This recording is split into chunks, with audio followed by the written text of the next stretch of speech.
দদগাতো চাইনি, ভালোবাসি, তাহলে পরিচয় দেন। কোনো বাচ্চার হাতে যেন মোবাইল না থাকে, খাতা পেন দেন, ইজি বিজি যা পারিস কর, এইটা নিয়েই সারাদিন থাকবি তুই।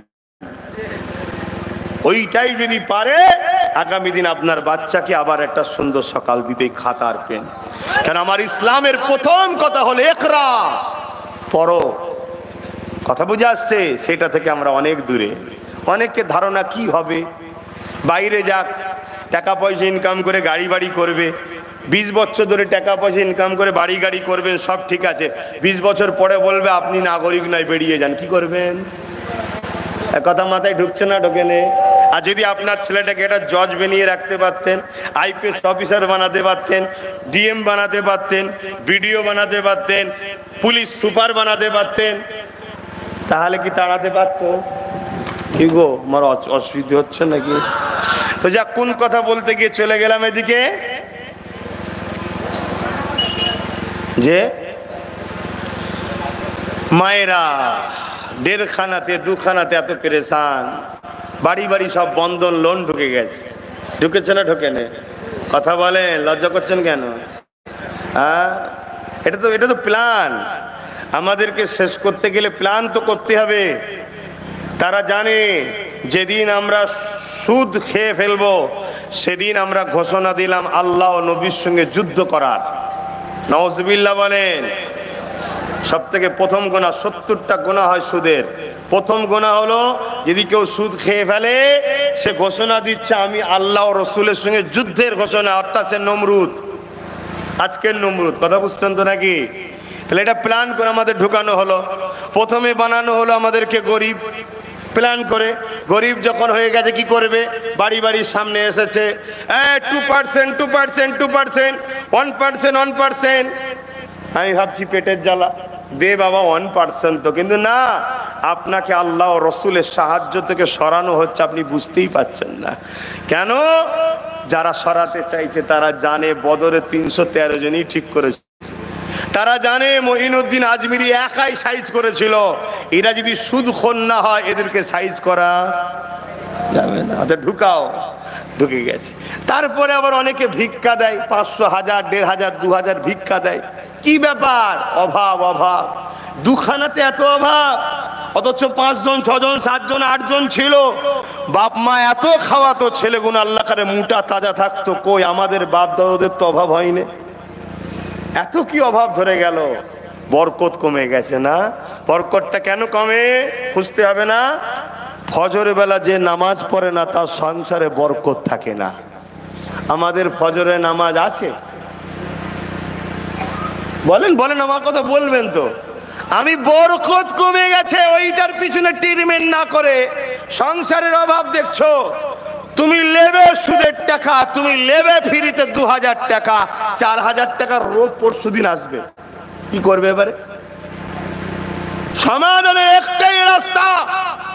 জুম্মার দিনে যেমন মসজিদে ভিড় হয়, যেদিন ফজরে ওই রকম ভিড় হবে, জানবে তামাম পৃথিবীতে তোমার ঘর থেকে আবার সালাউদ্দিন আইবি তৈরি হবে। জোরে বলুন সুবহানাল্লাহ।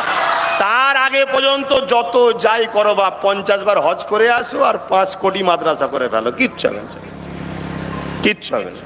যেদিন ফজর বেলা মসজিদে দেখবে জুম্মার নামাজের মতো ভিড় হয়ে গেছে, সেদিন জানবে দিন এসছে বারে।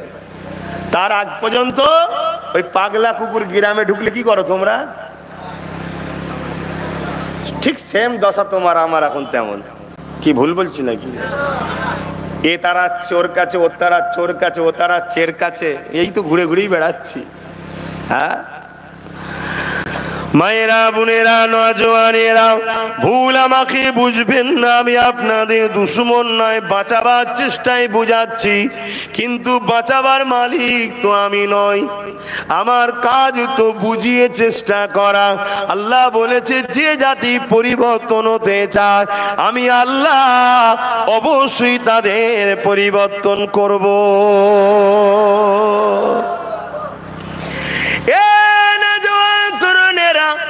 আমার আম্মা জানেরা, বোনেরা, দুনিয়া কদিনের, আজ আছি কাল সূর্য উঠবে আমি উঠবো কি কোনো গ্যারান্টি নাই। আপনি কাল শোবেন আজকে কাল সূর্য উঠবে আপনি উঠবেন কি কোনো গ্যারান্টি নাই। আমার আব্বা জানেরা মায়েরা বোনেরা এই গরমে আমাদের এই অবস্থা হচ্ছে। আল্লাহ নবী সাহাবাদেরকে বারবার বলতেন বাবা সাহাবারা ওয়ালতানজুরু নাফসুম মা কদ্দামাত লিগাদ। কোরআনের আয়াত এটা।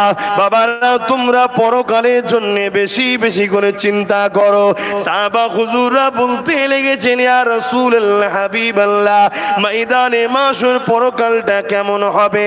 আল্লাহ নবী ময়দানে মাশর নিয়ে বলতে লেগেছে এ বাবা সাহাবারা ময়দানে মাশরে এমনও বাপ পাওয়া যাবে নিজের ছেলেকে জমিনে শুইয়ে দিয়ে তার বুকের উপরে পা দিয়ে দাঁড়িয়ে যাবে।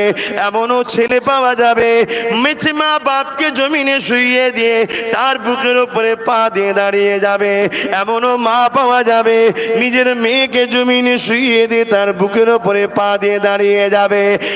এক কথায় যার উপরে যার জোর চলবে তাকে জমিনে শুইয়ে দিয়ে তার বুকের উপরে পা দিয়ে দাঁড়িয়ে যাবে।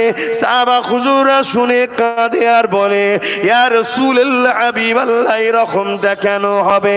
আল্লাহ নবী বললেন বাবা সাহাবারা লোহা আগুনে দিলে যেমন পুড়ে লাল হয়ে যায় বাবা ওই সূর্যের তাপে দে জমিনটা পুড়ে পুড়ে লাল হয়ে যাবে। এই জমিনে কেউ দাঁড়াতে পারবে না। আজকে তুমি আমি কোটি কোটি মাইল দূরে সূর্য যদি 12টা 1টা 2টোর সময় এই জমিনে পা দিতে হয় খালি পায়ে এটাই সহ্য করা যায় না। পাকা রাস্তার উপরে পা দিলে সহ্য করা যায় না। সেদিন মাথায় এক বেগ দেখতে লেখা দুপুরে আল্লাহ সূর্যকে নামিয়ে দেবে 12 ঘন্টা বেড়ে যাবে।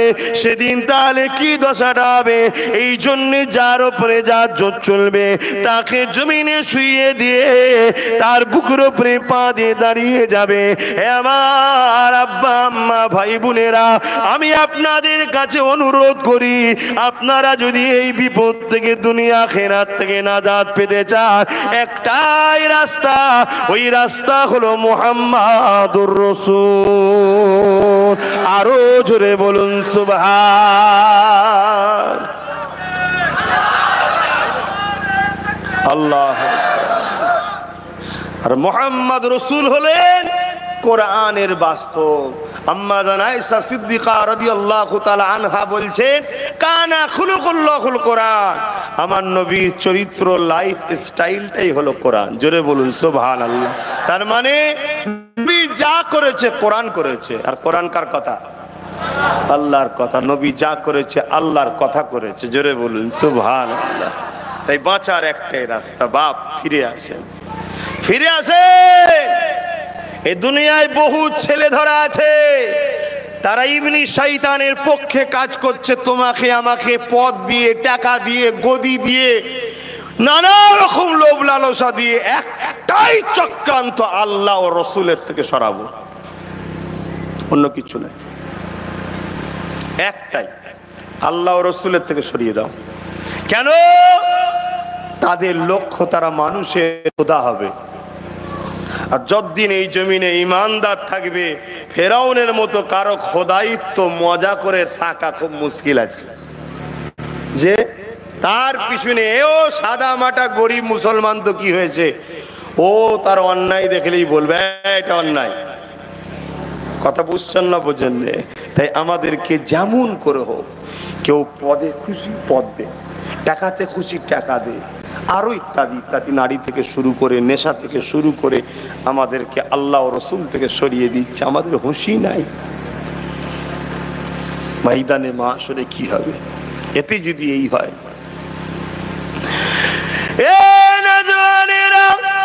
আল্লাহ দুটো পা দিল এই পায়ের হিসাবটা ময়দানে মাশরে নেবে। ময়দানে মাশরে এরকম কঠিন দিন কতদিন থাকবে? কানা মিকদারু 50 আলফা সানাতিন। আল্লাহর কোরআন জানাচ্ছে কালামুল্লাহ আল্লাহ নিজে জানাচ্ছে এ দুনিয়ার মানুষেরা দুনিয়ায় 50,000 বছরের যত দিন হবে ময়দানে মাশরে একটা দিন হবে 50,000 বছরের দিন হবে। তারপরে বিচারটা শুরু হবে। এই 50,000 বছর ধরে সবাইকে জমিনের উপরে দাঁড়িয়ে থাকতে হবে। ভেবে দেখুন তো কি কঠিন দিন হবে যেদিন দিনে আদম নবীও বলবে আমার কি হবে, মুসা নবীও বলবে আমার কি হবে, ইব্রাহিম নবীও বলবে আমার কি হবে, ঈসা নবীও বলবে আমার কি হবে। ইযহাবু ইলা গায়রি, অন্য কাছে যা। ওই দিনে একমাত্র একজনের জবান দিয়ে বেরোবে, আল্লাহ আমার উম্মত উম্মতিদের কি হবে। এই যুবকেরা, তরুণেরা, সেই নবীর নেতৃত্ব ছেড়ে দিলে, সেই নবীকে ছেড়ে দিয়ে চোর বদমাই লুটেরা বাটপার ডাকাত খুনি অসভ্যকারী চরিত্রহীনদের নেতৃত্ব মেনে নিয়ে আজ তোমার আমার দুর্দশাটা কেমন হয়ে গেল। তাই তুমি যে দেশেই থাকো না কেন, যে রাজ্যে যে জেলায় থাকো না কেন, যে এলাকায় থাকো না কেন, একটাই তোমাকে রাস্তা। আমার লিডার, আমার নেতা, আমার নবী, আমার সাইস একজনই, তিনি হলেন মুহাম্মাদুর রাসূল। আরো জোরে বলুন সুবহান।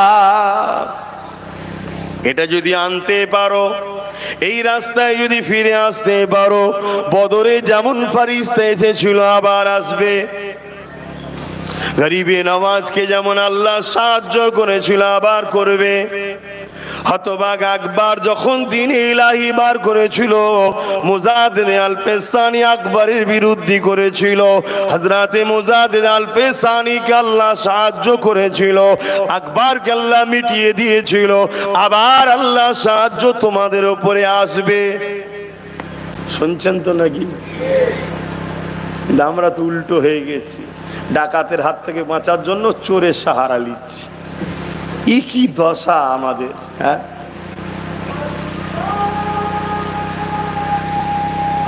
কটায় জামাত হবে? 8:30। আচ্ছা, আজান হয়ে যাক, 8:30টায় নামাজ হবে, 5 মিনিট আগে ছেড়ে দেবো। মসজিদে যা বলছে মুয়াজ্জিন সাহেব, ওটাই আপনি মনে মনে বলুন, আল্লাহু আকবার, আল্লাহু আকবার।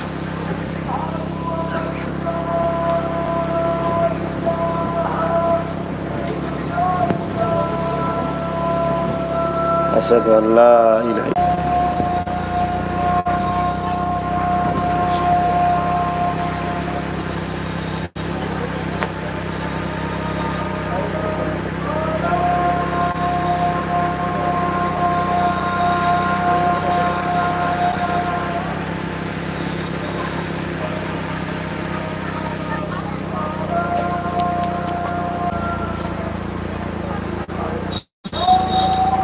আল্লাহু আকবার।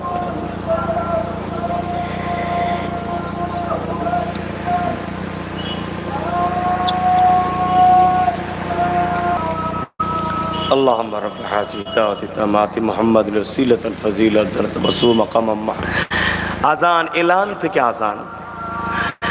এ যুবকেরা, তোমার আমার দায়িত্ব এবারে আল্লাহর জীবনের গুনাহকে পাক করে ওকে পবিত্র বানিয়ে দিলাম।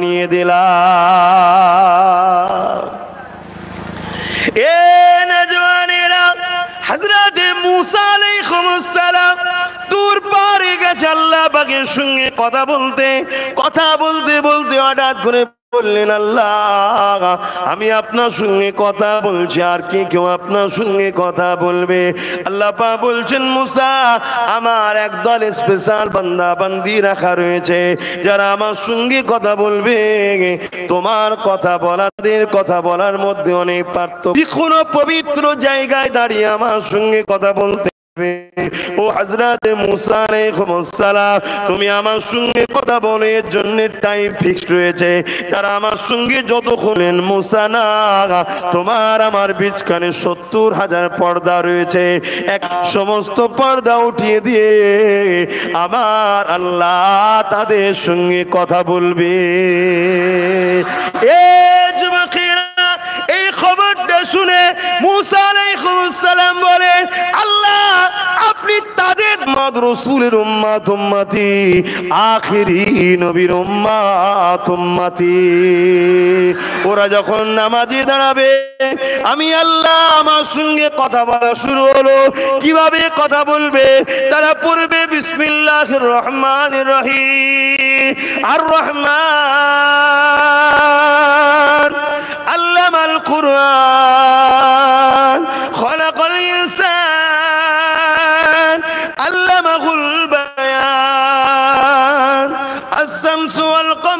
উসবানি ওয়ান নাজমু ওয়াস সাজারু ইয়াসজুদান।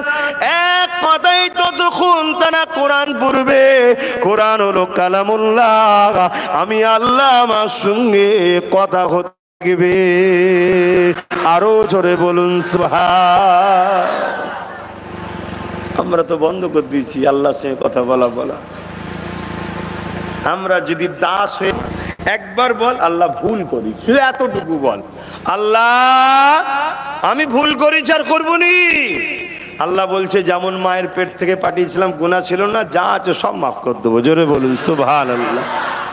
আবার যদি ভুল করিস, আবার করার পরে যদি এসে বলে খোদা আমি বড় লজ্জিত, তোমাকে মুখ দেখাবার মতো আব্বাসের উপায় নেই আল্লাহ, আমি বড় লজ্জিত আল্লাহ, আমি কথা রাখতে পারিনি, আমি আবার ভুল করেছি আল্লাহ, কিন্তু শুনেছি তুমি বড় দয়ালু, সাবাকাত রাহমাতি আলা গাযাবি। হাদিসে কুদসিতে তুমি বলেছো, ওরে আমার বান্দা, আমার রহমত ও গজবের প্রতিযোগিতা, আমার রহমত ফার্স্ট হয়, গজব ফেল হয়ে যায়। আল্লাহ আমি আবার ভুল করেছি আল্লাহ।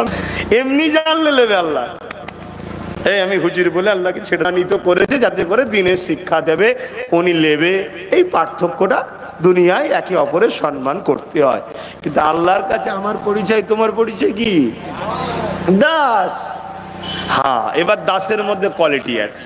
খাজা মঈনুদ্দিন আজমিরিও দাস আর আমি দাস, দুটো সমান নয়। আমার দাদু তোমার জেলায় শুয়ে আছে উলুবেড়িয়া টাউনে, হাজি ইসাক স্যার রহমাতুল্লাহ আলাইহে, জিনার রুহানি বাচ্চা আপনারা, বলুন সুবহানাল্লাহ। ওলিদের ছায়া তলে আপনারা আছেন, আল্লাহ ওয়ালাদেরকে ভালোবাসবেন।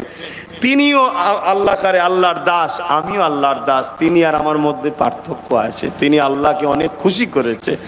আল্লাহর যে যত বেশি দাসত্ব করে আল্লাহ তার উপরে তত বেশি। কিয়ামত পর্যন্ত যত আল্লাহর দাস এসেছে, সব থেকে বেশি আল্লাহর দাসত্ব যিনি করেছেন তিনি হলো আল্লাহরই বন্ধু মুহাম্মাদুর রাসূল। জোরে বলুন সুবহানাল্লাহ। তাই আল্লাহর কাছে তিনার সম্মান সবার উপরে। কথা বুঝতে পারলাম? আল্লাহ কে কত বড়, কে কি যতক্ষণ পড়বে ততক্ষণ। তারপরে ৭০,০০০ নূরের পর্দাকে আল্লাহ সরিয়ে দেয়, দিয়ে কুদরতি ভাবে একেবারে সামনে আল্লাহ নবী বলছেন, যখন কোন দাস দাসী আল্লাহু আকবার বলে সেজদায় পড়ে যায়, সেজদায় মানুষই হলো মুসলিম। জন্ম যখন হয় মুসলিম হয়ে আসে, আর তো সময় নেই। জন্ম যখন হয় মুসলিম প্রত্যেকেই, ওই মুসলিমকে মুমিন হতে হয়। জন্মসূত্রে আমরা সবাই আল্লাহর দাস দাসী, সবাই আল্লাহর দাস দাসী, সবাইকে আরবিতে মুসলিম বলা হয়। যখন সেজদা দেয় মুমিন, যখন সেজদা দেয়, আল্লাহ নবী বলছেন তার কপালটা, আমরা চোখে দেখি মার্বেলে পড়ছি মার্বেল, মাটিতে পড়ছি মাটিতে, মকবলে। আল্লাহ নবী বলছেন এর চেয়ে হাই মরণ আর কি হতে পারে আমার জানা নেই। কি গো, এর চেয়ে সুন্দর ভালো আনন্দের মরণ আর কি হতে পারে? তাই সেজদা দিয়ে তো মালিককে বলা দরকার, মালিক এই ব্যস্ত দুনিয়ায় পেটের জ্বালা, সংসার পরিবার সব দেখতে হয়, একদিকে তো সবাই মিলে আমাদেরকে, এবার বললে তো অনেকের মন বেজার হয়ে যাবে, সবাই মিলে আমাদেরকে লুটেছে না লোটেনে বলুন? কে শিক্ষা কিনে নিয়েছে, কে স্বাস্থ্য কিনে নিয়েছে, কে চাকরি কিনে নিয়েছে, কে অধিকার কিনে নিয়েছে, কে আমার অকাপ সম্পত্তি কিনে নিয়েছে, নিয়ে সবাই মিলে তো আল্লাহ আমাকে গরিব করে ফেললো। তবে আমারই দোষ কেন? সবাইকে আমরা দুলাভাই করেছি, কি সবাই মিলে আমাদেরকে সাইজ করেছে। কে 28 বছর ধরে ঝেড়েছে, কে 34 বছর ধরে ঝেড়েছে, এখন কেউ ঝাড়ছে, আবার কে এসে ঝাড়ে দেখো। তো যাক, আল্লাহ এই অভাবের জ্বালাই তোমাকে তো সেজদা দিবার সময়ই পাইনি, এখন এসেছি। কুদরতি কথা, কুদরতি ধরা, কুদরতি বলা, কুদরতি চলা, কুদরতি কদম। কথা বুঝে আসছে? যদি একদিন কবুল হয়ে যায় আর ওইভাবে যদি মরণটা হয়, হায় হায় হায়, ফেরেশতাও তো দেখে তোমাকে ফখর করবে, হাই রে বান্দা কত সুন্দর তোর মরণ, দেখ। জোরে বলুন সুবহানাল্লাহ। সময় বড় সংক্ষেপে, এখনই নামাজের জন্য দোয়া করে দিতে হবে। তার আগে আমি একটা কথা আপনাদেরকে না বলে যেতে পারছি না, কেননা পৃথিবীর জমিনে আবার জালিমরা মাথাচাড়া দিয়েছে। পৃথিবীর জমিনে আবার আবু জেহেল, উতবা, সাইবা, আবুল আহাবের মতো শাসকরা আবার মাথাচাড়া দিয়েছে। যারা গরিবকে লুটছে, শুধু মুসলমান লুটছে আমি বলবো না, গরিবদেরকে লুটছে। সে গরিব হিন্দু হতে পারে, আদিবাসী, সাঁওতাল, বাগদি, যেই হোক না কেন, তার ধর্ম কি, তার পরিচয় কি, সে জবাব আল্লাহর কাছে দেবে। আমি এতটুকু জানি, সে মানুষ, আমিও মানুষ, তাকেও আল্লাহ বানিয়েছে, আমাকেও বানিয়েছে। তিনিও বাপ আদম, মা হাওয়ার ছেলে মেয়ে, আমিও বাপ আদম, মা হাওয়ার ছেলে মেয়ে। এই সূত্রে আমরা হিন্দু, দলিত, আদিবাসী, সাঁওতাল, বাগদি সবাই আমরা ভাই ভাই। তাই আজকে পৃথিবীর জমিনে আবার জুলুম শুরু হয়েছে। তাই আমি জানতে চাই, ইসলাম কি শুধু আমাকে নামাজ, রোজা, দাড়ি, টুপি, মসজিদ, মাদ্রাসাটা দিয়েছে, না আরো কিছু দিয়েছে? একটু বলবেন, জোরে বলেন। আল্লাহ দুই শ্রেণীর লোককে শাস্তি দেবে। কয় শ্রেণীর? জোরে বলেন। এক শ্রেণীতে দেখুন তো আমরা ধরা পড়ছি কিনা। এই দুই শ্রেণীর মধ্যে আমরা আছি না না একটু দেখবেন। হ্যাঁ, এই থাকেন, শুধরাতে হবে তো। এক শ্রেণী যারা অন্যায় করবে তাদেরকে আল্লাহ মারবে, শাস্তি দেবে, কেন অন্যায় করা যাবে না। আর এক শ্রেণী হলো অন্যায় করে নে, কিন্তু অন্যায়কারীদের বিরোধী করে নে, তাকেও আল্লাহ মারবে। শুনছেন না? এবারে বলুন কি হবে? কে কে বলুন যে আমি বাদ আছি? সবাই আসামি আল্লাহর কাছে হয়ে গেছি। আমরা অনেকে মনে করি আমি তো অন্যায় করিনি। না, অন্যায় করুনি, অন্যায় করে যে তার বিরোধী করাটা হলো অন্যায়। আল্লাহ নবী বলেছে, অন্যায় দেখলে হাত দিয়ে রাখো।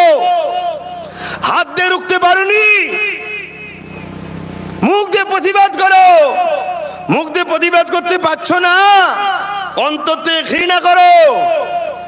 আল্লাহ রসুল বলছে, এই তিনটের মধ্যে যদি অন্তর থেকে ঘৃণাটা সব থেকে লাস্টে। কেমন? কচু পাতায় পানি দিলে যেমন টলমলো করে, এরকম ঈমান। তারপরেও কিন্তু যদি অন্তর থেকে ঘৃণা করে, অন্যায়কে ঈমানটা আছে। যদি তিনটের মধ্যে কোনোটা না পাওয়া যায়, রাসূলুল্লাহ বলছেন তার মধ্যে ঈমান নাই। আমি বলিনি। আজ আমার কওমের লাখো নাই কোটি কোটি বাপ মা ভাই বোন নামাজও পড়ে, হজও করে, রোজাও রাখে, সবই করে। অন্যায় তো দূরের কথা, অন্যায়কে বিরোধী তো দূরের কথা, অন্যায়কারীদেরকে শক্তিশালী করাতে উঠে পড়ে লেগেছি আমরা। আছে না নাই? এর জবাব দিতে হবে না? আমার ডিউটি আপনাকে সজাগ করার, লিবাত্তু লিন লিবাত্তু না লিন, সেটা আপনার ব্যাপার। মনে রাখবেন, শয়তান ছোট হোক, বড় হোক, মেজে হোক, ওটা বড় কথা নয়। শয়তানকে পাথর মারতে হবে, এটাই কিন্তু মক্কাতে শিক্ষা দেওয়া হয়। তিনটে শয়তান আছে না? বড়কে, মেজকে, সেজক সবাইকে দিতে হয়, তাই তো নাকি? এখন কেউ যদি মনে করে আমার কওমের মানুষ যে ওইটার থেকে এইটা ভালো, ওইটার থেকে এইটা ভালো, তাহলে তুমি আল্লাহর থেকে, রসুলের থেকে বেশি বোঝো না। হ্যাঁ, টয়লেট কাঁচা হোক আর শুকনো হোক, টয়লেটই থাকে।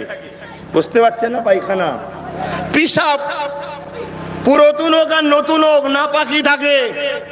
মদ এক ঢোক খাওয়ার এক বোতল খাওয়া, হারামি খাওয়া হয়। সবটার বেলায় বুঝলে, তাহলে এটার বেলায় কেন বুঝছেন না যে অন্যায় বড় করুক আর ছোট করুক, অন্যায়কে মিটানোটা হলো আমাদের কাজ, নাইকে প্রতিষ্ঠিত করাটা হলো আমাদের কাজ। জোরে বলুন সুবহানাল্লাহ। এবার একটা ছোট্ট তথ্য দিয়ে যাচ্ছে, এটাও মনে রাখবেন, বিশেষ করে আমার আব্বাজানদের বলছি, কারণ আপনারা যদি মাথায় নিয়ে নিতে পারেন, আমার বিশ্বাস আপনারা তো মুরব্বী, পুরাতন চাল ভাতে বাড়ে, ঘরের কোণে বসে থাকলেও বাপ, ওটাই নিয়ামত।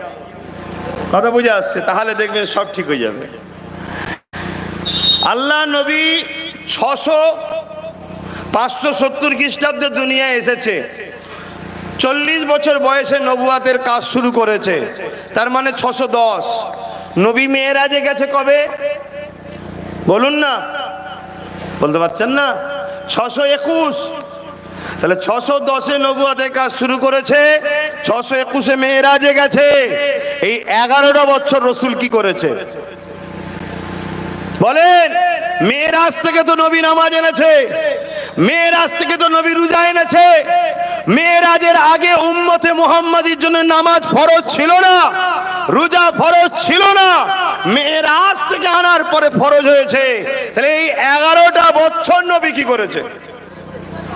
এই 11টা বছর ধরে রাসূল পারস্য থেকে শুরু করে, রোম থেকে শুরু করে পৃথিবীতে যত জালিম অত্যাচারী শাসক ছিল সবার বিরুদ্ধে নবী চিঠি করেছে, জুলুম বন্ধ করো, অন্যায় বন্ধ করো, গরিবকে লুটা বন্ধ করো, বিধবাদেরকে অত্যাচার বন্ধ করো, এতিমকে অত্যাচার বন্ধ করো, নারী হত্যা বন্ধ করো, নারী দেহ শোষণ বন্ধ করো, এক কথায় যত জুলুম করছো তোমরা বন্ধ করো, না হয় আমি রাসূল মুহাম্মদ সাল্লাল্লাহু আলাইহি ওয়াসাল্লামকে আখেরি প্রফেট করে পাঠানো হয়েছে, এই আল্লাহর সৃষ্টিগুলোর জন্য তোমাদের বিরুদ্ধে সংগ্রাম করতে হবে। জোরে বলুন সুবহানাল্লাহ। অনেকে দয়ার নবীকে পরীক্ষা করেছে, পরীক্ষা করার পরে যখন তারা বুঝেছে হ্যাঁ ইনি আখেরি প্রফেট, পরিবর্তন হয়ে রাসূলুল্লাহর গোলামি শুরু করে দিয়েছে, অন্যায় বন্ধ করেছে। আবার অনেকে রাসূলুল্লাহর বিরুদ্ধে লড়াইয়ের সংগ্রামের জন্য প্রস্তুত হয়েছে। আল্লাহ নবী একা একা শুরু করেছে মক্কা থেকে ওই মিশন। 23টা বছরে তামাম পৃথিবীর বুকে সন্ত্রাস মুক্ত করেছে, জুলুম মুক্ত করেছে, অত্যাচার মুক্ত করেছে, পৃথিবীকে মদ মুক্ত করেছে, জেনা মুক্ত করেছে, ধর্ষণ মুক্ত করেছে, জুলুম মুক্ত করেছে। অসহায় পীড়িত নিপীড়িত মানুষগুলোকে অত্যাচারীদের হাত থেকে নবী বাঁচিয়েছে। আর সেই নবীর উম্মত দাবি করে গলা লম্বা করে আমরা আজকের অত্যাচারী শাসকদের ঝান্ডা ধরে আমরা ঘুরে বেড়াই, বলি আমরা নবীর উম্মত। জবাব দিতে হবে। তোমার চোখের সামনে যদি একজন শাসক বা একটা লোক বা একটা মস্তান, একটা গুন্ডা, সে মুসলিম দাবিদার হোক, আর তার পরিচয় কি আমার ধর্মের দেখার দরকারই নেই, যদি একটা অন্য ধর্মের মানুষের উপরও জুলুম করে, তোমাকে এই মজলুমের পাশে দাঁড়াতে হবে, দাঁড়িয়ে এই জালিমের বিরুদ্ধে লড়তে হবে। যদি জালিমটা মুসলিম দাবিদারও হয়, তোমার কাছে এ আগে নয়, তোমার কাছে এই অমুসলিম মুসলিমটা যে আছে তার পাশে দাঁড়াতে হবে।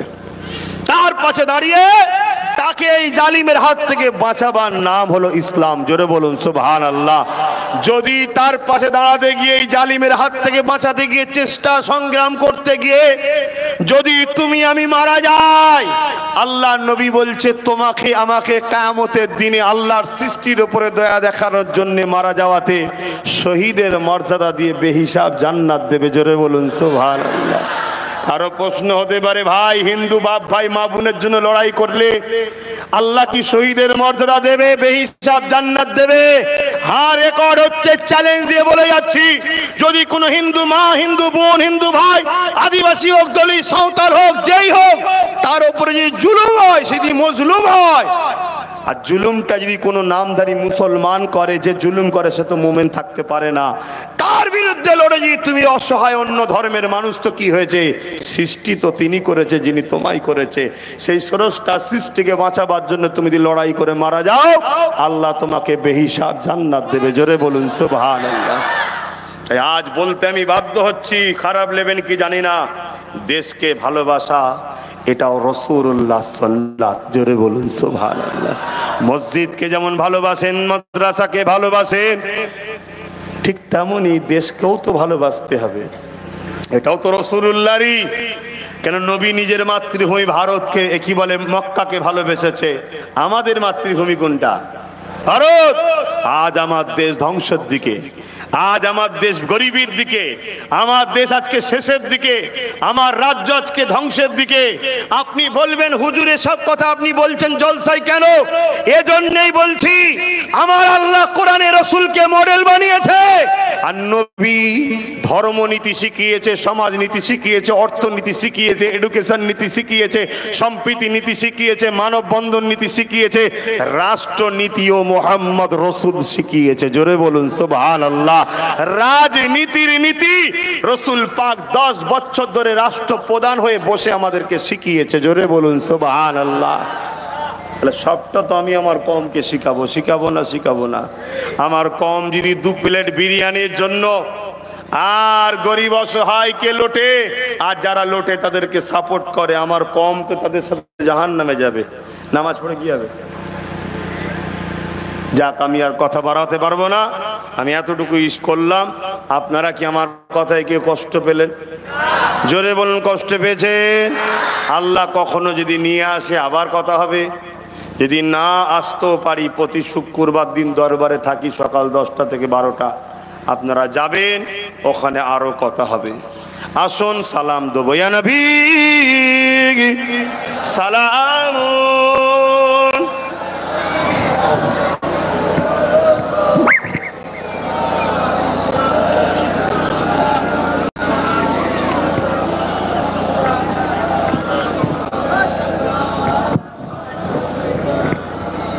আমার বাপ আব্বাজানগণ, আপনারা কষ্ট পেলেন না তো? দিনের কথা বলেছি বাপ, একটু জাগুন। কাল বাদ পরশু নাই তরশু একদিন না একদিন আমি চলে যাব, আমার ছেলেটার কি হবে ভাবতে হবে না? প্যালেস্তাইনবাসী ঘুমিয়ে ঘুমিয়ে ঘুমিয়ে ঘুমিয়ে আজকে তাদের কি দশা হচ্ছে, হ্যাঁ? আজকে আমাদের বাচ্চাগুলোর কি হবে? এত তো লোক রয়েছে, একটা কেউ জজ আছে? কথা বলেন না, এত লোক বসে আছেন, একটা কারো জজ আছে বাড়িতে? আপনার দূর দূর আত্মীয়দের মধ্যেও কেউ জজ আছে, উকিল আছে, ডিএম, বিডিও, আইপিএস অফিসার আছে? নাই। আমি আব্বাস সিদ্দিকী, আমি তো আপনাদেরই একজন সন্তানের মতো, ভাইয়ের মতো। আমি যদি চেষ্টা করে আমার ভাই ভাইপোদের পিছনে খরচ করে চেষ্টা করে যদি কাউকে জজ বানায়, উকিল বানায়, ডিএম বানায়, বিডিও বানিয়ে আইপিএস অফিসার বানায়, আপনাদের আপত্তি আছে? যদি দাদা হুজুরের কোনো আওলাদ জজ হয়, উকিল হয়, ডিএম হয়, আপনাদের অসুবিধা আছে? কারণ ইসলামে যখন নিষেধ নেই, অসুবিধে কিসের? কথা বুঝে আসছে? কেন উপকার আছে? কি হবে যদি কেউ জজ থাকে আমাদের? আপনি তাকে না পেলে আমায় তো পাবেন। আপনি আমায় ভালোবাসেন, ছুটে যাবেন, যে বলবেন শুক্রবার দিন দেখতে পান যে আমার ভাই একটা মিথ্যা কেসে জড়িয়ে দিয়েছে, আপনার তো একটা জজ আছে, বলেন না? সে যে কোটি হোক, জজের সম্পর্ক থাকে না, থাকে না? হ্যালো, আমার একটা চেনা পরিচিত মানুষ আছে, একটু দেখে দিস, সে নির্দোষ। যদি একটা আইপিএস অফিসার থাকে, আইপিএস অফিসের সম্পর্ক থাকে না, থাকে না? হ্যালো, একটু দেখে দিস বাবা। কি বলতে পারবে না? পারবে না? ঠিক তেমনই আমি আব্বাস সিদ্দিকী যদি আমার বাড়িতে কাউকে রাজনীতির নেতা বানাতে চাই, এটা কি আমার অপরাধ হবে? একটু বলবেন, অপরাধ হবে? কেন? কাল আপনি আমার কাছে গেলেন, আমি হুজুর মানুষ, দরবারে বসে আছে, আপনি গেলেন যে হুজুর সেই আপনি আমার গ্রামে গেছিলেন না? কোথাও? ওই হাওড়া জেলা অমুক জায়গায়। ও হ্যাঁ হ্যাঁ ভাইজান, আমার ভাই দিল্লিতে থাকে, আর ওকে মিথ্যা কেসে বলছে তোর নাকি অমুক দেশের সঙ্গে হাত আছে, তুলে নিয়েছে, একদম সরল সিধে ছেলে, হ্যাঁ, বাপ মার একটাই ছেলে, কেউ নেই, কি হবে ভাইজান? এই ফু দিলে বেরিয়ে যাবে? পানি পড়া দিলে খেয়ে বেরিয়ে যাবে? তার জন্য কি করতে হবে? তখন যদি আমার কেউ থাকে, এমপি এমএলএ বন্ধুত্ব থাকে না, থাকে না? আমি তাকে বলবো, এই ওখানকার কে আছে ফোন করে বল ওটা আমার ছেলে, তোর ছেলে, বল, বলে একটু দেখ। এমপি বন্ধুত্ব থাকে না, থাকে না? এই কাজটা যদি আমি আমার ঘরের আমার নিজের ভাইকে না বিচ, আপনারা জানেন তো নাকি আমি পাগলা হয়ে গেছি নাকি? এই বুঝে করছি, আপনারা কি আমার উপরে রাগ করে আছেন নাকি? একটু বুঝবেন, রসুনের মাথাগুলো সব আলাদা, পাছাটা এক জায়গায়, এদের কালার সব বিভিন্ন দলে বিভক্ত, এদের সবার লক্ষ্য আমাদেরকে শেষ করা। অতএব নিজের লাঠি নিজের হাতে রাখতে হবে, না হয় অসুবিধে আছে বাপ। পানি পড়া, তেল পড়া, তাবিজ করা, জলসা করা, মসজিদ মাহাসা করা রয়েছে তো, অসুবিধে কি আছে? যদি দুটো এমপি, পুলিশ, জজ থাকে, অসুবিধে কি আছে? এটা মাথায় রাখবেন। যাক, আসেন সালাম দি। ইয়া নবী সালামুন, ইয়া রাসূল, ইয়া হাবিব, সালাওয়াত। বাপ সময় কম, বসেন, একটু দোয়া করে দিই। সকলে বসেন, গায়ে গায়ে বসেন। দরুদ শরীফ, সূরা ফাতিহা, ক্লাস সুইপ পড়েন। কিছু তাবারুক নেই তো? তাবারুক নেই বলছি, ঠিক আছে। হ্যাঁ বলছে গরমে তাবারুক খেলে শরীর খারাপ হয়। যাক, কথা বাড়াচ্ছি নি বাপ। শুক্রবার দিন দরবারে থাকি সকাল 10টা থেকে 12টা।